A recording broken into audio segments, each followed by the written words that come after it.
Hello, and thank you so much for joining me for our summer publication series where we talk about books that I am reading just for fun this summer, and I'm inviting you to enjoy them as well. For today, our book is called The Final Problem, and it is by my all-time favorite author, Arturo Pérez-Reverte, a Spanish author. Welcome to Candler in Conversation, the podcast where Candler School of Theology faculty, staff, students, and alumni share their stories, their scholarship, and the theological questions that shape them. The show is proudly produced by the Candler Foundry, and I'm your host of the Publications book series, Dr. E.B. Arnold. And if you've ever read this author, you know that what he does in every book is takes a deep dive into a certain pursuit or topic or intellectual idea. In some books, it's the game of chess. In others, it's fencing or a historical moment. And so for this particular book, what is so wonderful is he uses the genre of locked room murder mysteries. And what would a beach read be without a good murder mystery? Now, only in theory, I am not suggesting any of us commit an infraction against the Sixth Commandment. However, what's so interesting about this is how he plays with this topic. Now, you'll note that The Final Problem is not just the title of this novel, but it's also the title of one of the Sherlock Holmes stories, and that's really what the whole plot centers around. The protagonist of this story is actually an actor from the golden age of Hollywood and, of course, the Mystery Theater of London. And he has been the most world-renowned portrayer of Sherlock Holmes. And so when people think of Sherlock Holmes in this novel, they immediately see his face, see his mannerisms, notice and recognize his stature. And at this point, the book is set in 1960. At this point, he's retired and living in the south of France modestly. But the fame of Sherlock Holmes follows him everywhere he goes. And people are always expecting him to be Sherlock Holmes because that's really the character they have fastened onto him. And it has somewhat erased his own identity. Now what happens is he is with a friend on his friend's yacht, learning about a new opportunity in television, and they become stranded on an island off of Greece and very close to Corfu. What happens is a storm comes up, and there is no communication with the larger island or the mainland. And this portrayer of Sherlock Holmes is stranded on an island with just a handful of people, and then all of a sudden, you guessed it, there is one locked room murder mystery after another. And what happens? The island tasks him with solving the mysteries. Although he protests and explains he's only an actor, like, I'm not a detective, but I play one on TV.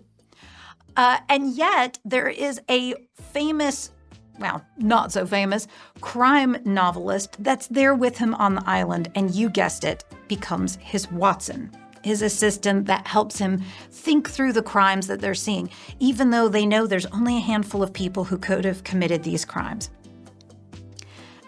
It is a wonderful read and one of my favorite of this author, so I can't recommend it more for how fun it is. I will give you a heads up. It's also going to make you want to go watch all of these old movies because he's constantly referring to movie sets that he was on and actors that he had met and keeps referencing all of these classic movies. And so these two genres of murder mystery and classic Hollywood and movies start to merge, and it's absolutely delightful.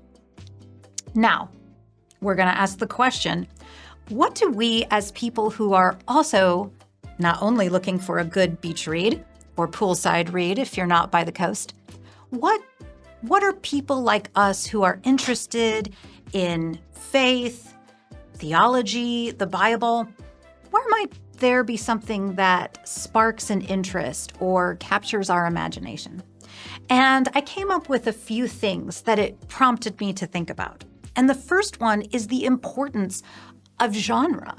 The entire book plays with the genre of murder mystery, and specifically the type that's found in the Sherlock Holmes stories by Arthur Conan Doyle. And it's very interesting because they continually talk about how the genre not only gives clues, but it also sets a series of rules, that there are certain things that in this particular genre you don't do. So a genre not only tells us how to frame the story, but also where the limits of it are. And I find that interesting because as a teacher of biblical literature, that's something that we're always having to account for is what is the genre of any text that we're reading? Because the genre gives us clues to interpret correctly and also provides us with certain boundaries and limits on interpretation. For instance, when we think about the gospel narratives in the New Testament, and there's a lot of discussion over what type of literature is this? Are they biographies or histories? Are they myths? And I don't mean that in the sense that they're made up, but that they're mythic in that they're for the identity formation of a people in a sort of cosmic sense. These conversations matter because we take away what we believe or think or things that we think are true or not based on how we've interpreted the genre. And so reading the words and the entire document is important, but it's also important to understand what the frame is. What holds this particular written work? Is it a letter? Is that personal and familiar and based on prior relationship? All of those give us clues and also a certain fence around our interpretation. And so that would be something that I really noticed that came to the forefront for me. And I'm not going to give any spoilers, but I will tell you that that very notion of genre will come up at the end, and it will make sense of the entire story. And you'll see how things fit into place. And the genre was giving us the clues that we needed all along. And it was also giving the author clues on how to play with us and communicate with us as the author. The second thing I noticed is how fascinating and how often human beings confuse fiction with reality. And what I mean by that is this is an actor who has only portrayed Sherlock Holmes on television and in films.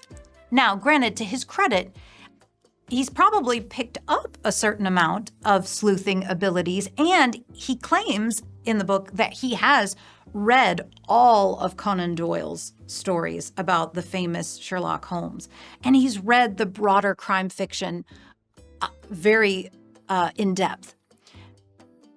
But it's also interesting how people are willing to place their faith in how something seems and how something appears. Now, let's don't forget that these people didn't have any other option. They couldn't get to the police. The police couldn't get to them. So a fictive detective was the best they could do. But it still fascinates me that this is something that we are constantly wrestling with. In this particular moment, I'm hearing so many conversations about artificial intelligence, so many conversations about portrayals on the internet and in social media, and our society losing a certain discernment between what's real and what's not. That's also a very big theme in this book. And I will say that I did come away with a greater desire to be more attentive to my feelings when I'm in a particular situation, when I'm examining a particular item in the news, when I'm reading or I'm consuming any kind of media, to pay attention to my feelings and start to discern where exactly they're coming from. Because feelings are so powerful, and they are created both by fiction and by reality. Our human brains actually sometimes don't know the difference, because if it produces the same feelings we would feel in reality, fiction feels just as real. You've probably noticed this when you've read a really sad book. You cry, even though it's a completely made-up story. You've probably noticed this when you laugh at a comedian telling a joke, but that joke isn't based in reality. But your feelings are, and so it's really important for us to sit with how something is making us feel and then decide, do we want to feel that way? Is this a reaction or a feeling or a thought that's going to carry us into the future that we want to create for ourselves, for our families, for our society, for our church, for our world? I think that that's really important, and that's something that this called attention to. Now, normally, this doesn't seem to have the kind of consequences like life and death like it does in a murder mystery, that if you don't pick up on the clue, someone else is going to die. And yet, I think we can see enough in our society and in our conversations that there is a certain life that you can miss out on when you're not paying attention to that often porous or blurry boundary between what's real and what's not. Now, I realize that this was kind of a heavier discussion, but I mean, it's murder, so we have to take it kind of seriously. But I really think that almost everyone would very much enjoy this novel. And it does something else really good, is it's going to make you want to go read all of those Sherlock Holmes stories. I grew up reading those. I remember the Christmas I got the entire set. And so this was a wonderful nostalgia of my own past, and also a whole list of classic movies that I think me and a few friends are going to be watching this summer as we all read this book and all place ourselves on that Greek island in the Mediterranean, hoping we pick up on the clues of those locked rooms. Thank you so much for being with me today. I hope you enjoy this book as much as I did.